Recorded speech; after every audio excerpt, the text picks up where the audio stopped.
काय हो, तुमच्याकडेही शिमला मिरची बनवली की तोंड वाकडं केलं जातं का? किंवा कोणालाही घरात शिमला मिरची आवडत नाही. जर का तुम्ही हीच शिमला मिरची जर भरून केली, जशी आपण भरलेली वांगी करतो त्या टाईपमध्ये, तर ही सगळ्यांची फेव्हरेट डिश बनेल. तर चला पाहूयात कशी बनवायची भरलेली ढोबळी मिरची. यासाठी इथे मी घेतलेले आहे अर्धा किलो छान ताज्या अशा शिमला मिरची. हिवाळा सुरू झाला की छान छान ढोबळी मिरची, शिमला मिरची मिळायला चालू होते. तर इथे मी अर्धा किलो छान अशी ढोबळी मिरची घेतलेली आहे. धुवून स्वच्छ साफ करून घेतलेली आहे. आता आपल्याला ही जी शिमला मिरची आहे, ती आपल्याला छान अशी ह्याचं बी काढून घ्यायचं आहे आणि देठही कट करून घ्यायचं आहे. आणि आतमध्ये अशी छान असं पोकळी निर्माण करायची आहे. तर पाहू शकता जो आपला वरचा भाग आहे तो आपल्याला अशा पद्धतीने कट करून घ्यायचा आहे. आणि त्यातील जे बी असतं ते आपल्याला काढून घ्यायचं आहे. आणि हे सगळं झालं की हे आपल्याला पाण्यामध्ये ठेवायचे आहे. अशाच पद्धतीने मी सगळ्या म्हणजे मग ढोबळी मिरचीचे देठ काढून घेतले आणि ती छान अशी पाण्यामध्ये ठेवून दिली. त्यानंतर मी इथे आता आपण पाहूयात की ढोबळी मिरचीसाठी लागणारा मसाला कसा बनवायचा. त्यासाठी लागणारे इन्ग्रेडियंट्स आपण पाहूयात. स्वागत आहे तुमचं प्रतीक्षाच किचनमध्ये आणि चला कंटिन्यू करूयात. तर इथे मी घेतलेलं आहे अर्धी वाटी इतके शेंगदाणे मी घेतलेले आहेत. मी इथे मुठीच्या अंदाजाने घेत आहे. तुम्ही वाटीच्या सहाय्याने घेत असाल तर अर्धी वाटी शेंगदाणे घ्यायचे आहेत. त्यानंतर मी इथे घेतलेले आहेत लाल काश्मीरी मिरची. तुम्हाला हे कुठेही अवेलेबल होऊन जातं बाजारात शॉपमध्ये घेतलं तर. त्यानंतर मी इथे घेतलेलं आहे हे अर्धी खोबऱ्याची वाटी. ती वाळलेलं खोबरं आहे हे. तर वाळलेलं खोबरं का घ्यायचं? कारण वाळलेल्या खोबऱ्याला तेल सुटतं. त्यानंतर इथे घेतलेलं आहे आलं. आल्याचे 2-3 काप मी घेतलेले आहेत. त्यानंतर आपण घेणार आहोत हे सगळं झालं की आपण घेणार आहोत एक अख्खा लसूण. त्याच्या 10 ते 11 पाकळ्या घेतलेल्या आहेत मी इथे. त्यानंतर आपल्याला लागणार आहे धने जे असतात आपले, जे आपण त्रयोदशीला वापरतो ते धने मी इथे घेतलेले आहे. एकदम छोटेसे धने थोडे घेतलेले आहेत 2 ते 3 टेबलस्पून.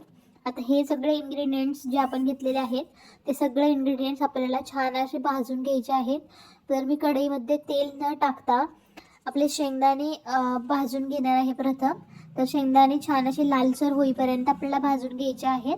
कमी गॅसवरती शेंगदाणे छान लालसर होईपर्यंत भाजून घ्यायचे आहेत. ते भाजून झाले की आपण टाकूयात खोबरंही छान असं आपल्याला कमी गॅसवरती लाल होईपर्यंत छान असं परतून घ्यायचं आहे. यालाही आपण तेल टाकणार नाही आहोत, कारण हे छान आपल्याला खरपूस भाजून घ्यायचं आहे. जेणेकरून छान असं आपलं खोबरं भाजलं जाईल लालसर असं. आणि तो जो खरपूसपणा आहे तो आपल्या भाजीला चव येईल त्याची. त्यामुळे आपल्याला छान असं खरपूस खोबरं भाजून घ्यायचं आहे. आता आपलं छान खरपूस खोबरं भाजलेलं आहे. आपण प्लेटमध्ये काढून घेऊयात. आपण आहे ना आलं आणि लसूण तेल टाकून परतून घेणार आहोत. तर इथे मी आलं आणि लसूण टाकलेलं आहे. थोडंसं तेल टाकलेलं आहे आणि छान असं कमी गॅसवरती तेही मी परतून घेत आहे. यासोबत तुम्ही एकच म्हणजे याच्यासोबत हे छान असं परतायला लागलं यामध्ये तुम्ही धने जे घेतलेले आहेत तेही टाकून परतून घेऊ शकता.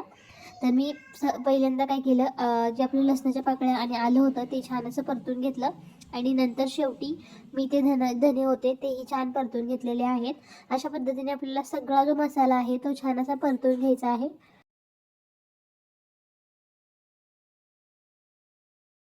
शेवटी आपल्याला ना ज्या मिरच्या आपण घेतलेल्या आहेत काश्मीरी मिरची, लाल मिरची त्याही छान अशा परतून घ्यायच्या आहेत.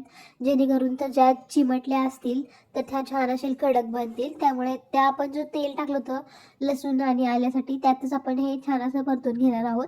आणि हे छान असं परतून झालं की आपण काय करूयात, हे सगळं वाटण आपल्या डिशमध्ये मी ज्या प्लेटमध्ये काढून घेतलं आहे त्यामध्ये काढून घेऊयात. आणि ह्या मिरच्यांचा जो देठ आहे तो आपल्याला काढून घ्यायचा आहे.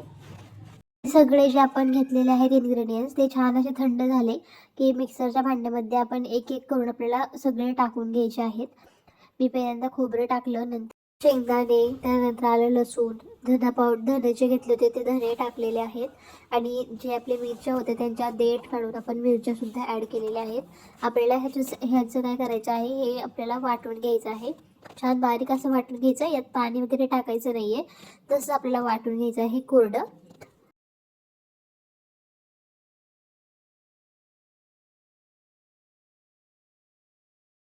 छान बारीक आपलं जे मिक्सरमध्ये मी वाटून घेतलेलं आहे एकदम छान बारीक झालेली आहे पेस्ट. मी तुम्हाला दाखवते चमच्याच्या साह्याने. अशी बारीक होईपर्यंत तुम्हाला ही पेस्ट बारीक करून घ्यायची आहे. चला आता प्लेटमध्ये काढून घेऊयात. जी आपण पेस्ट होती ती आपण प्लेटमध्ये काढून घेऊयात. जेणेकरून आपल्याला ह्यात सगळा मसाला ॲड करता येईल. म्हणजे तिखट मीठ आहे ते सगळं टाकून आपल्याला मिरच्याही भरता येतील, शिमला मिरची. तर मी हे जे वाटण होतं ते आपल्या प्लेटमध्ये काढून घेतलेलं आहे. हे झालं की आपण यात मीठ ॲड करणार आहोत. तर इथे मी 1.5 चमचा इतकं मीठ ॲड केलेलं आहे. माझा चमचा छोटा आहे, तुमच्या अंदाजानुसार तुम्ही मीठ कमी जास्त करू शकता. मीठ ॲड झालं की आपण यात टाकणार आहोत काळा मसाला. तर माझ्याकडे काळा मसाला, आमच्याकडे थोडं तिखट कमी खातात त्यामुळे मी इथे 1.5 चमचे इतकंच तिखट टाकलेलं आहे. तुमच्या अंदाजानुसार तुम्ही हे कमी जास्त करू शकता. तिखट आणि मीठ टाकलं. आता आपण यात थोडीशी कोथिंबीर ॲड करूयात. कोथिंबीर टाकली की छान दिसायलाही छान वाटतं आणि चवीलाही छान लागतं. मला खूप जास्त कोथिंबीर आवडते त्यामुळे मी खूप जास्त कोथिंबीर घातलेली आहे. तुम्हाला आवडत नसेल तर तुम्ही कोथिंबीर टाकणं स्किप करू शकता. छान, आता आपला मसाला रेडी झालेला आहे. आता आपला मसाला रेडी झालेला आहे, तर आपण ज्या आपण शिमला मिरची पाण्यात ठेवलेल्या होत्या त्यामध्ये आपण हा मसाला भरून घेऊयात. तर आता मी तुम्हाला दाखवते की मसाला कसा भरायचा आहे. तर मसाला भरण्यासाठी काय करायचं आहे, जी ढोबळी मिरची आपण चिरून घेतली होती त्यामध्ये जो पोकळीचा भाग असतो म्हणजे जे मोकळा भाग असतो त्यामध्ये आपल्याला हा मसाला भरून घ्यायचा आहे. जास्त दाबायचाही नाही आहे, जेवढा बसेल तेवढाच मसाला आपल्याला ह्यात भरायचा आहे. अशा पद्धतीने तुम्ही एक एक करून सगळ्या मिरचीमध्ये हा मसाला भरून घ्यायचा आहे. तर मी जे प्रमाण सांगितलं आहे त्या प्रमाणात आपल्या सगळ्या मिरचींमध्ये छान अख्खा मसाला भरून जातो, कोणत्याही मिरचीला कमी पडत नाही. तर अशा पद्धतीने तुम्ही ह्या मिरच्या भरून घ्यायच्या आहेत.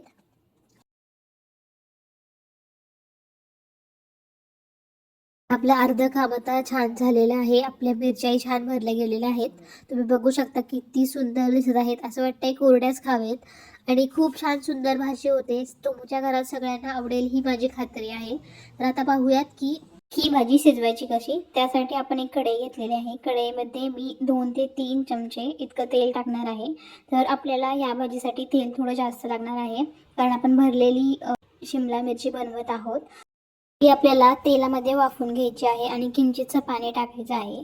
आता थोडंसं मी तेल तापवून घेतलेलं आहे. हाताच्या सहाय्याने जर हाताला थोडेसे गरम वाफायला लागल्या की आपण ज्या मिरच्या भरलेल्या होत्या त्या मिरच्या एक एक करून आपल्याला ह्या कढईमध्ये ठेवून द्यायच्या आहेत. गॅस कमी ठेवायचा आहे आणि नंतर मिरच्या ठेवायच्या आहेत एक एक. सगळ्या मिरच्या ठेवून झाल्या की आपण ह्या मिरच्यांना तेलाचं कोटिंग करून घ्यायचं आहे. म्हणजे एक साईडने खाली वरती 2-3 वेळा छान असं परतून घ्यायचं, जेणेकरून सगळ्या मिरचीच्या साईडला तेल लागेल आणि ते वाफवलं जाईल आणि छान अशी आपली ढोबळी मिरची शिजली जाईल. त्यासाठी अशा प्रकारे तुम्हाला तेलाने सगळ्या मिरच्यांना कोटिंग करून घ्यायचं आहे.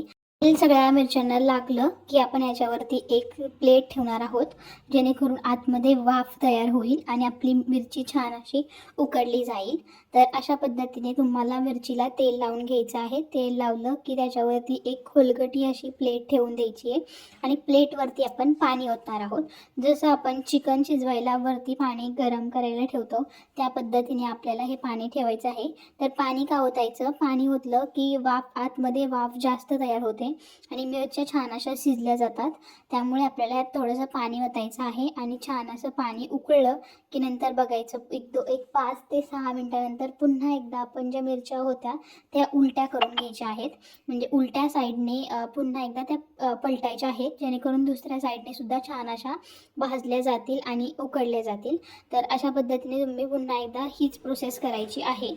जोपर्यंत आपली मिरची उकडत नाही आहे तोपर्यंत ही प्रोसेस कंटिन्युअस 5-5 मिनिटांनी करायची आहे. तर आपल्याला ही मिरची शिजायला 20 मिनटं लागतात, म्हणजे आपल्याला 4 वेळा तरी ही प्रोसेस करायला लागेल. आणि थोड्या वेळाने छान अशी मिरची शिजायला लागली की आपण यात थोडंसं पाणी ओतणार आहोत. पाणी ओतून आपल्याला पुन्हा एकदा झाकण ठेवून द्यायचं आहे छान असं मिक्स करून, म्हणजे आपली मिरची छान अशी उकडली जाईल. आता तुम्ही पाहू शकता किती छान अशी मिरची उकडलेली आहे. एक 5 ते 10 मिनिटानंतर छान मिरची उकडलेली आहे. मिरची मऊसूत झाली की आपली मिरची रेडी झाली आहे समजून जावं. तर अशा पद्धतीने आपण छान अशी भरलेली ढोबळी मिरची बनवलेली आहे. आमच्या घरी आता ही सर्वांची फेवरेट ढोबळी मिरची बनलेली आहे.